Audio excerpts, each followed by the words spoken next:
So you want to make a TCG, but you're a little worried that your art skills might not be up to the task. Well, in this video, we are going to be using Inkscape to make a simple yet interesting card design. So join me, let's pick up some tips and tricks along the way, but most importantly, let's have fun. Okay, so first off, we're going to be using the Game Crafter's template design, and we're just going to size that to the page itself, just like so. And then we're going to hit lock on that because we don't want it going anywhere. Except that doesn't make a difference because I put in the wrong layer. Don't worry, let's show how to move layers. So we just right click, click move layer. We're going to move it over to template design there. Then we're going to hit the lock button. There we go. Right, so now if I try to move it, I can't move it. That's great. The red line is our final cut. Anything outside of that border does not get printed. Anything inside the border might get printed. Anything inside the blue dotted line definitely will get printed. So really, we want all the important information in there.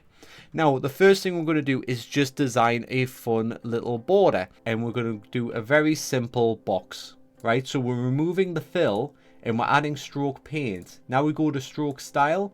We increase the width of it. So notice I'm just pressing this button here. We're just going to hold that down. There we go.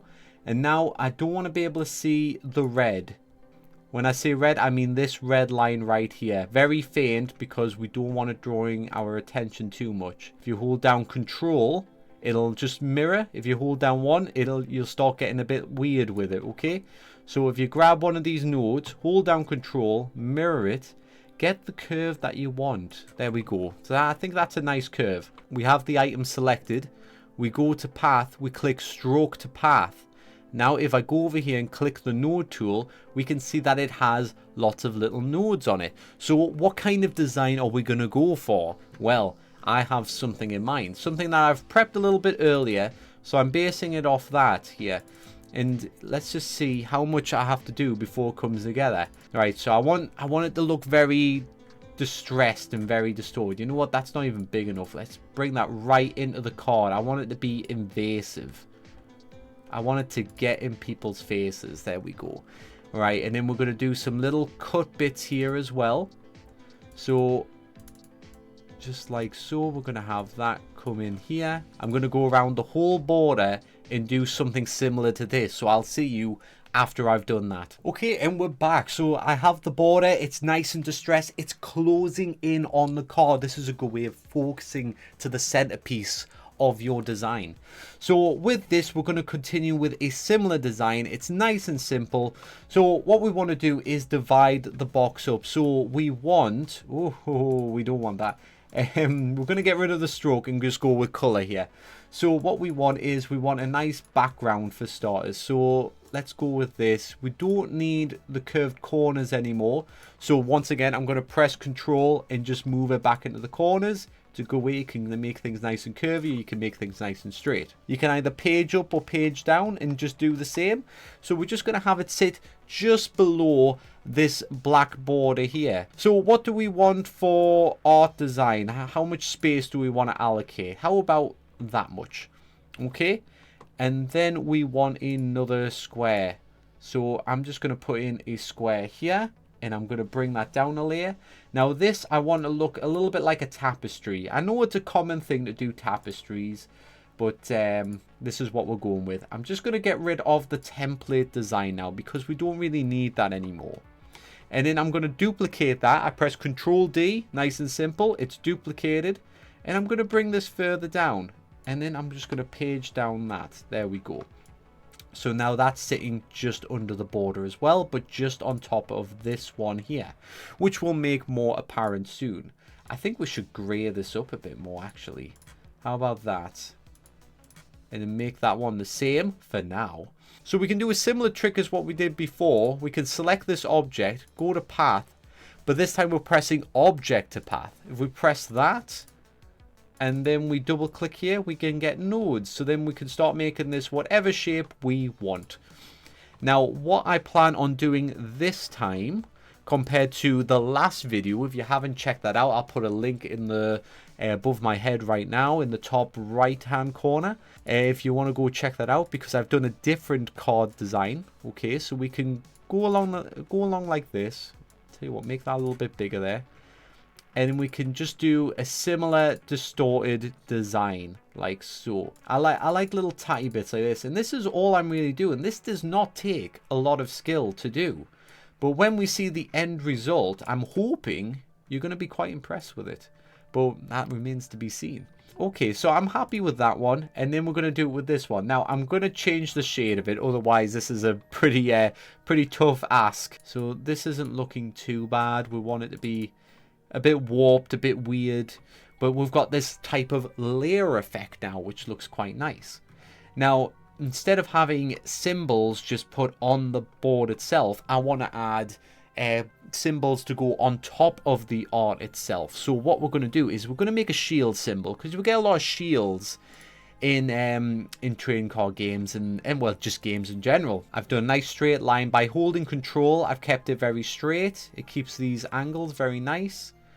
And then I want to join it back up with this one, except I'm going to pull it forward like that, and it's going to create this type of half shield. Now from that, I'm going to press Control D. I'm going to go to this. That's going to flip it. I'm going to bring it over here like so. And there we go. We've got our shield. Now, is this good enough? I don't know. Let's combine it. Oh, let's not combine it like that though. Where we can do it is we can go to Path and Union. That'll combine it nicely. There we go. So we get this shield. We're going to duplicate it. Now I'm going to change the color just so you can see exactly what I'm doing. Then I'm going to shrink it down. And I'm just going to try and balance it up a little bit there, like so. Okay, now I've duplicated it again. I'm going to darken it again so you can see what I'm doing. Like that. Now I'm going to hit this shield here, hold down shift, hit the next shield, go to path, hit difference, there we go. Now this shield gets that shield's color by using the droplet tool. What we can do is we can bring this bit down here, press control, make another node here, bring this down, press control. Now it's a little crude design, but you can kind of see where we're going here. We've got like this nice little shield design. And that might be a bit thick in the middle there. What if I just enlarge that? Right, now if we do Path Union, that becomes one big object, which is fantastic because we can put that wherever we want. Let's give it a little bit more of a brighter gold. And tell you what, let's give it an outline, but not an outline that big. Let's shrink that right down. There we go. Now it's got a little bit of a broad outline, which is cool. Now another thing we can do to add a little bit of color to it is we can start to give it a gradient. Now it's up to you whether you want to use gradients. They are like, for shading, they can be seen as a little bit cheap. I think sometimes if you grab the wrong thing, you can use them sparingly. I think it can be like a cool little design there. On the other hand, if you want to take it a step further, you could still leave the gradient on. I think they complement shading sometimes. You could even add just a little cheat color like this. It's a good thing if you go with black borders because you can do a lot of cheating with black borders. Right, so we've added this. We get rid of the stroke paint. Now we've just got the filler. We're going to move that right down to there. And then we're going to lower the opacity on it. Because it's sitting on the black, if you make it pitch black itself, there's no difference between it. So no one would ever know. Now you've got like this cool little shadow going on here. And then you can even add it to this section. And how much longer did that actually take to do? Because I'm doing this in real time here. It's not that much of effort, but now you've got a little bit of 3D-ness to your symbol. Now you can even take it another step further and add a highlight to it. So if you like a highlight, sometimes I don't like my highlights to touch the edges, so I just have it like gleam off it like this. We just lighten that up like so, and we can do the same here. We'll give it a little wave there because we don't want everything to just be perfect. If you look at a lot of my art, you'll see very similar things to this. So with that shield, we can put them across here. Just have it be floating. So this could be a type of stat, whatever kind of stat you want. So you could have them up here. You could have them coming down the side of your card like so. You can stick them anywhere, but let's just have them here for now. But there you go. You've got these cool little symbols. So let's stick them just there, just floating on top. I think they look pretty fun. And then we can make another type of symbol. So let's just say we want something a bit more neutral. We want to go with a circle. There we go. So now we've added shading to this symbol. So I've went with just 2 circles there to give it that type of round feel. And then on the outside here, I've just gave it a thinner one. Now, I know the shadow isn't perfect. You can see it's a little bit crude. But when you zoom out, it holds up, you know. So it shows that even if you're using a low level of skill, it still works to a point, which is quite nice. So we'll Control G, turn it into a nice group. And this becomes a different symbol that we can use. So I actually want to enlarge this one a little bit and put it in the top left corner here. Because everybody knows that when we're making a TCG, the top left corner is the most valuable real estate. So normally, that is where the summoning cost is put, or somewhere nearby.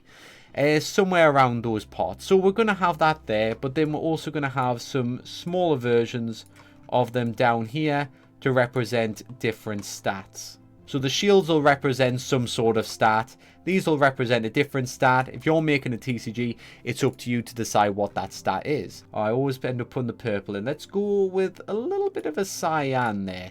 There we go. That gives a little bit more pop. And then we're going to bring in the gradient with these as well.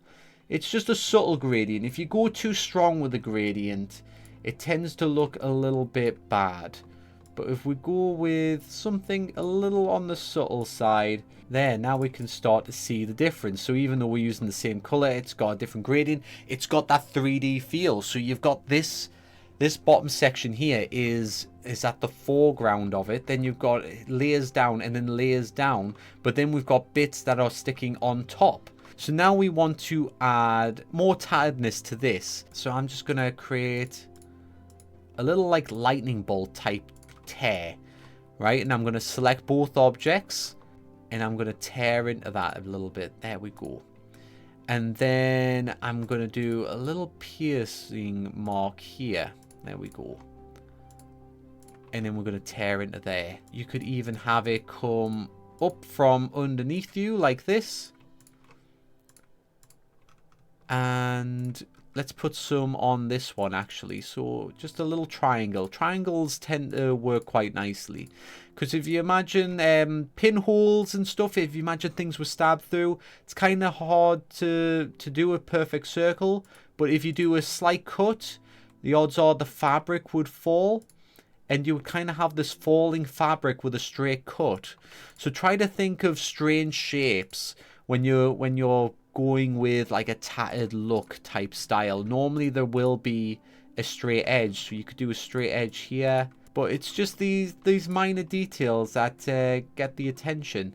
This one probably is a little bit too big. Now I could go back and do it all again, or I could just manually shrink it down like so, because we don't need it to be quite as hard and drastic as it was. Okay, now we can put the text on top. And the first thing I want to do is put a number up here. So we'll put in number 5 up here. And let's go with my old favorite. Actually, let's do burger free. Burger free is like a kind of fun text there. And oh, well, is it going to ruin it if I go burger free? Maybe. It's not like a crazy number, is it? It's not like too wacky. And then what I want to do is just angle it a little bit, actually. You know, because not everything has to be all straight edges. So we can do like a little funky design like that. We're going to give it a name. Now I'm going to be revealing a new shard creature here. Now you think this is like its name in secret. It's not. I'm just giving it a silly name. I'm going to call it the Spiderer. The Spiderer. Yeah, that's it, the Spiderer. So this card is an awesome Battle Shard creature reveal. Thanks for making it to the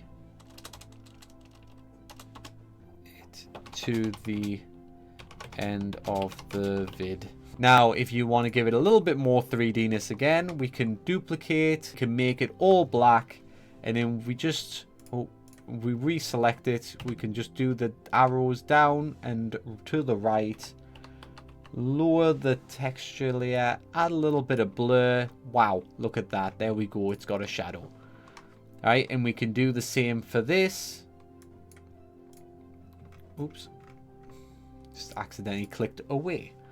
Right, down twice, to the right twice, hit that page down button, add a little bit of blur, and there we go. It's now floating on top of the card. Doesn't that look great? And then let's give them some shadows. Now they're popping on the screen. Looks great.